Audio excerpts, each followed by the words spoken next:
இங்க ஹீரோட ஃபேமிலி கடல்ல போயிட்டு இருக்காங்க. அடுத்த நாள் தூங்கி எழுந்து பாக்குறப்போ கடல்ல எந்த தண்ணியுமே இல்ல.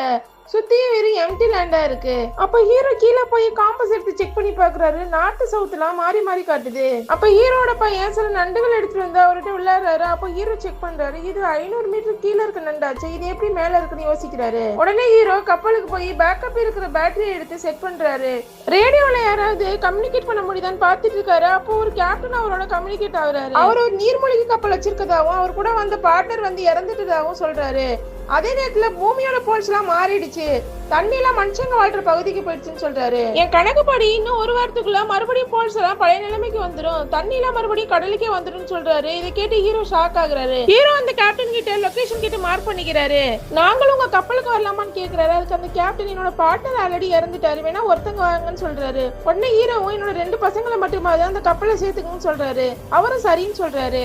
உடனே ஹீரோயின் கப்பல்ல இருக்க சாப்பாடு எல்லாம் எடுத்துட்டு கிளம்பலான்னு முடிவு பண்றாங்க. அவங்க 2 பசங்களையும் கூப்பிட்டு இருக்காங்க. அப்ப தூரத்துல ஒரு மனுஷனும் ஒரு நாய் நடந்து வரதை ஹீரோ பாக்குறாரு.